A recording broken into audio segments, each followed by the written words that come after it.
Hello everyone, it's me, Michael, and I have a fan requested review of the LEGO Star Wars 2019 Millennium Falcon. This has 1,351 pieces, and when it came out, it retailed for $160 US. Let's take a look at this. Well, these minifigures here are cool. I find myself disappointed that there aren't more new and exclusive minifigures. We've seen these four a bunch of times. When this set came out, well, it was the only other set to include this Dio. And it comes with 3 minifigures that were exclusive at the time, but this Finn is no longer exclusive. He came in that overpriced Sith TIE Fighter. But I do like the looks of these. There's no printing. There's no printing on the back of Chewbacca. Printing for C-3PO, you probably already seen it. This is still in 2019, so keep in mind that the back of R2-D2 hasn't been printed. You've probably seen Dio. Bulio is new and exclusive. Well, not so new anymore, but it was exclusive.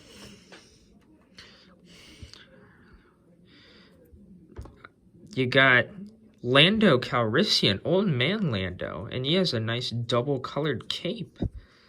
And that's the back of his, well, torso. And I find this just moves around a lot. It's just annoying, and I can't find the spare piece of it, so if that falls off and gets lost, well, too bad for me. That's Finn right here. He has a nice ankle holster and a gunmetal gray blaster. He also has an alternate face where he's scared, and Lando has an alternate face too, where he's more happy. So, yep, those are the minifigures. They're nice, but I just would have liked a bigger selection. Like, there's so much space in this set, and while you get a ton of characters, there's just not many minifigures when you come down to it. Only 5 are actually considered minifigures. But let's move on to the main build. I gotta say, looking at this detail, it's extensive. The studded look gives the rough edge that I was hoping to have on a Millennium Falcon, and we've had quite a few Millennium Falcons with this very studded look. I think it looks great. This is a great look for these little intakes here, and you actually can push in and it fires out a spring-loaded shooter. That's nice. It's hidden away. I don't see it very much. That landing gear, well, yeah, minifigure's not gonna climb up under there or whatever, but I appreciate the suggestion, you know, of some feet that this can land on. Yeah, there should be 5 though, and there's only 4. There is also a small cannon under here, and I have been known to lose the little ski pole laser cannons here. But yeah, it does move around, and it's nice, and I like that.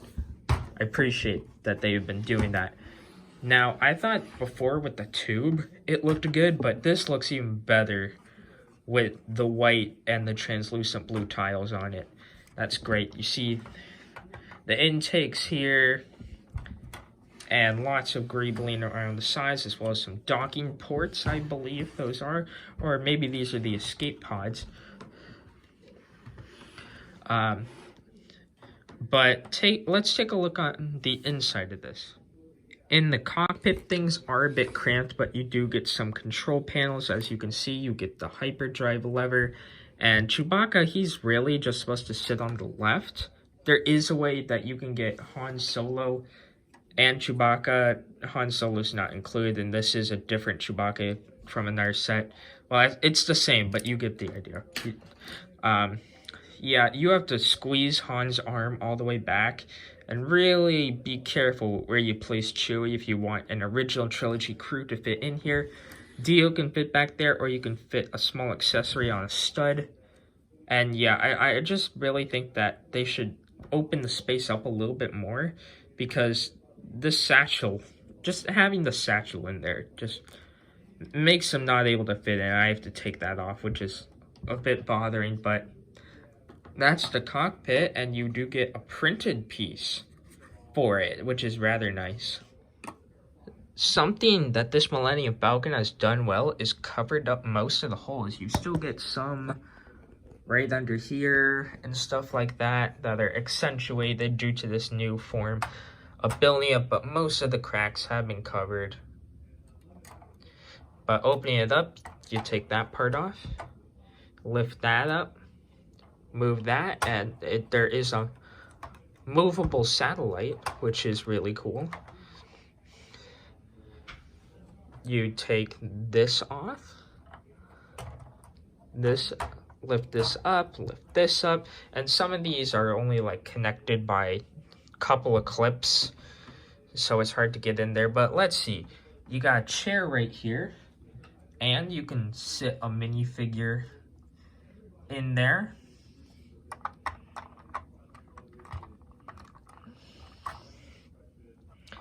It is a little bit far, but that's nice. There's a small crate over here. It's more just some general walkway.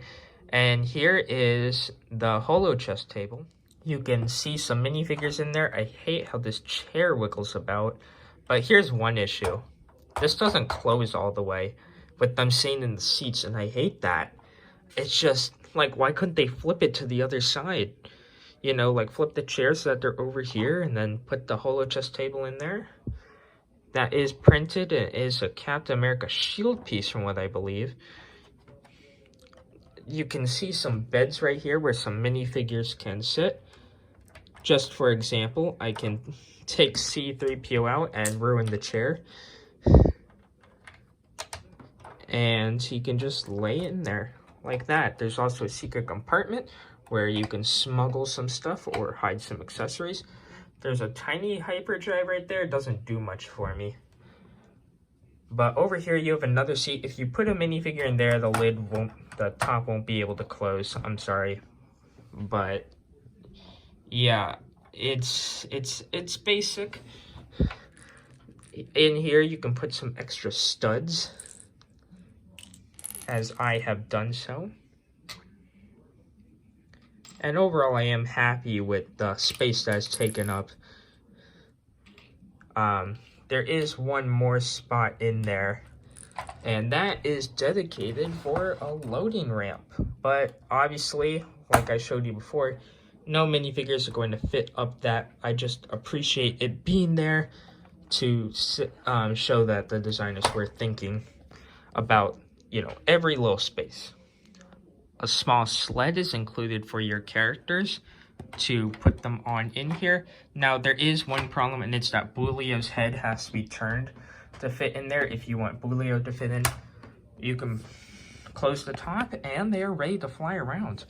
I'm just happy that there's so much open space, because we see in so many large sets nowadays, especially for Star Wars, a decrease in space, and we're paying so much, and yet they include such little amounts of space to play in for these big sets. And it's just astonishing how small the size can get. But with this, it's so wide and open, and yet it's still filled up. This is what I want to see from a Lego Star Wars set that is large. It should just have a lot of big space, and I like that. It does. But closing it up, you have to close these first before putting this part on, and it does rattle around a bit. Now, the made-up term in the LEGO community is swooshability. So yes, you can pick it up.